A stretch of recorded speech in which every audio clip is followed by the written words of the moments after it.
अरे बच्चों, आज हम क्लास थर्ड की हिंदी के 6th चैप्टर आदमी का धर्म के क्वेश्चन आंसर करेंगे।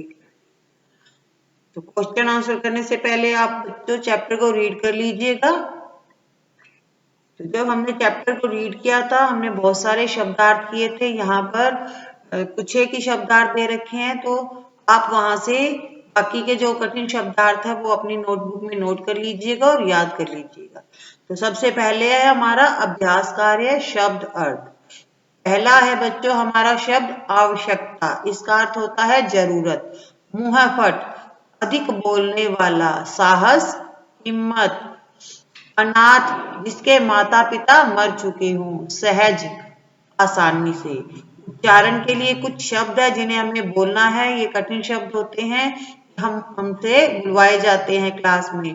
सबसे पहला है बच्चों आवश्यकता, सत्य, विश्वास, स्वस्थ। तो आपको इन्हें बोलकर देखना है, जिससे आपको पता चलेगा कि आपको कठिन शब्द बोलने आते हैं या नहीं आते। बच्चों अब हमारे क्वेश्चन स्टार्ट होते हैं सोचिए और बताए में। पहला क्वेश्चन है बालक पैसे मांगने किसके पास गया। तो इसका आंसर है बच्चों बालक पैसे मांगने धनी आदमी के पास गया। बालक उधार किसके लिए मांग रहा था। इसका आंसर है बालक उधार अपनी माँ के इलाज के लिए मांग रहा था। थर्ड क्वेश्चन है बालक ने अपना नाम क्या बताया। आंसर है इसका बच्चों बालक ने अपना नाम भारत सिंह बताया। अब हम करेंगे बच्चों रिक्त स्थानों की पूर्ति। ये हम आपकी बुक में ही करेंगे, तो आप अपनी बुक को साथ में लेकर बैठो और इसके अंदर आप फिल कर लो, बाद में अपनी नोटबुक में सुंदर सुंदर लिख लेना। तो एक नगर में एक, हमें यहाँ पर ऊपर कुछ शब्द दिए हैं, इनमें से छांटना है। एक नगर में एक धनी आदमी रहता था। हमने ऊपर जो शब्द दिए हुए हैं उनमें से ही इन्हें छांटा है। अब नेक्स्ट लाइन पढ़ेंगे बच्चों। उस समय वह आदमी अपने बरामदे में बैठा हुआ क्या पढ़ रहा था। समाचार पत्र यानी अखबार पढ़ रहा था। तो क्या तुम एक, अब हमें यहाँ फिल करना है, तो यहाँ पर आएगा अनाथ।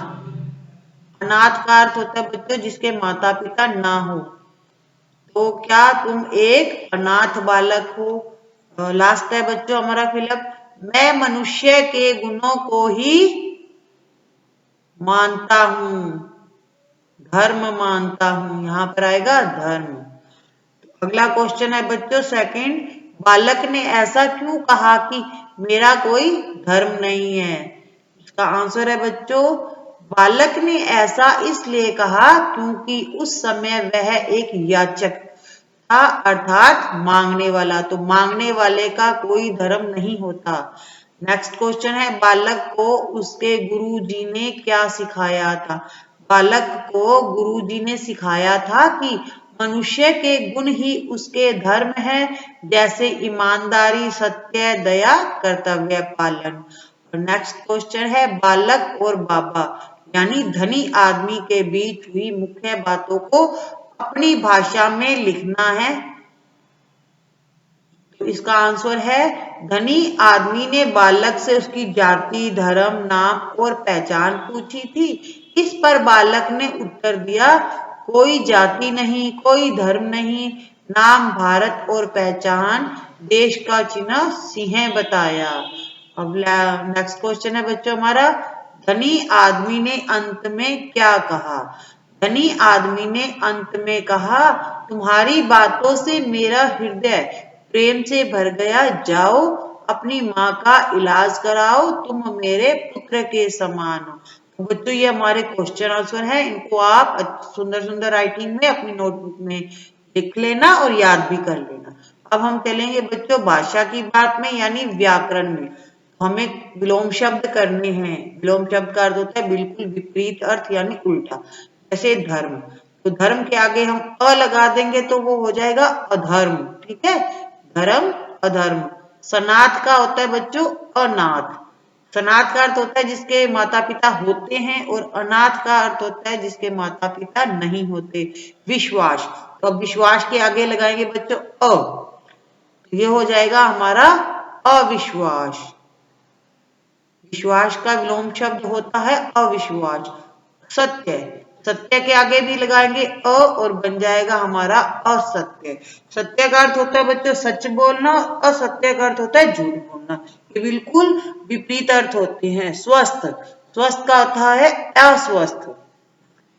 स्वस्थ का अर्थ होता है जो व्यक्ति सही होता है, तंदुरुस्त होता है, और अस्वस्थ होता है जो बीमार होता है। अब बच्चों कुछ हमें शब्द दिए हुए हैं, इनका हमें अंतर बताना है, ठीक है। तो जैसे उठना, तो जो काम हम करते हैं वहां हम लिखेंगे स्वयं, और जो किसी के लिए करते हैं या किसी से करवाते हैं तो वहां लिखेंगे किसी दूसरे का या से। उठना क्या है, हमारा उठना है स्वयं, जो काम हम खुद करते हैं, हम उठते हैं खुद तो ये आएगा स्वयं। और उठाना होता है किसी दूसरे को। तो आप ये अपनी नोटबुक में सुंदर सुंदर खुला खुला करके लिख लेना, यहाँ पर जगह कम है। किसी दूसरे को, ठीक है। अब है बच्चों जैसे चढ़ना, तो चढ़ना है स्वयं। जब हम कभी बस पर चढ़ते हैं या गाड़ी में चढ़ते हैं तो स्वयं चढ़ते हैं। तो चढ़ाना होता है किसी दूसरे को।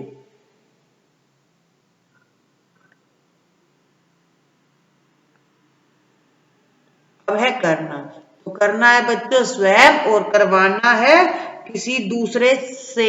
आप शब्दों पर ध्यान दीजिएगा, ऊपर हमने किसी दूसरे को लिखा था, तो करवाना होता है जब हम किसी और से काम करवाते हैं, तो वो होता है ना, तो किसी दूसरे से हमने काम करवाया, तो यहाँ आएगा किसी दूसरे से।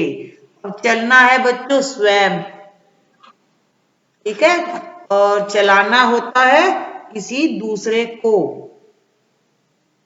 ठीक है। अब हमें बताना है कि किसके द्वारा क्या कहा।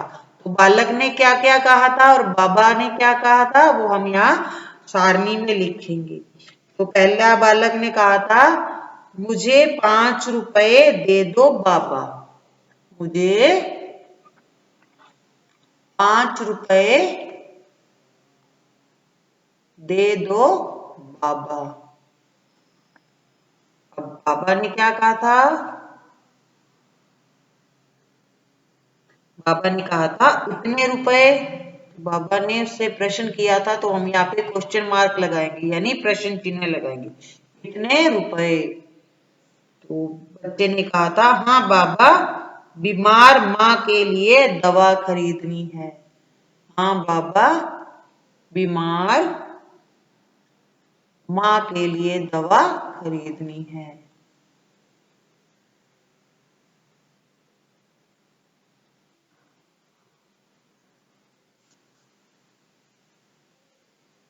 बाबा ने कहा था, तुम्हारी जाति क्या है। तुम्हारी जाति क्या है। जो अगर आपने चैप्टर को रीड किया होगा तो ये सब लाइनें चैप्टर के अंदर हमने पढ़ी थी, ठीक है। और थर्ड है बच्चों की, मांगने वाले की क्या जाति हो सकती है बाबा। मांगने वाले की क्या जाति हो सकती है। इसमें बाबा ने फिर कहा था, और धर्म, और तुम्हारा धर्म क्या है, और धर्म। तो यहाँ भी हम प्रश्न चिन्ह लगाएंगे। तो बच्चों ये हमने सारणी भी फिल कर ली है। जो नेक्स्ट के क्वेश्चन है बच्चों, ये आपको अपने स्कूल में करना है। आपके स्कूल में बाल सभा होती है या कोई उत्सव मनाया जाता है, तो वहां पर आपको इस पाठ के जो संवाद है, बातचीत हुई थी ना लड़के में और बालक में और धनी आदमी के बीच में जो वार्तालाप हुई थी, उसको आपको एक नाटक के रूप में वहां पर प्रस्तुत करना है। तो बच्चों ये आपको स्कूल जाओगे जब का काम है, आप स्कूल में जाकर करोगे। और नेक्स्ट है कि आप पाठ के संवाद को आपको याद करना है और अपनी क्लास में सुनाना है। तो बच्चों आज हमने इसे के क्वेश्चन आंसर कर लिए हैं, हमारा पूरा ये जो चैप्टर है कंप्लीट हो चुका है। तो नेक्स्ट वीडियो में हम नेक्स्ट चैप्टर के क्वेश्चन आंसर लाएंगे। तब तक आप इस चैप्टर को अच्छी तरह से रीड करके रखिएगा। बच्चों, अगर आपको ये वीडियो पसंद आए तो इस चैनल को सब्सक्राइब करिएगा और वीडियो को लाइक एंड शेयर करिएगा और अपने फ्रेंड्स की भी हेल्प करिएगा ताकि उनकी भी कुछ हेल्प हो सके। Thank you.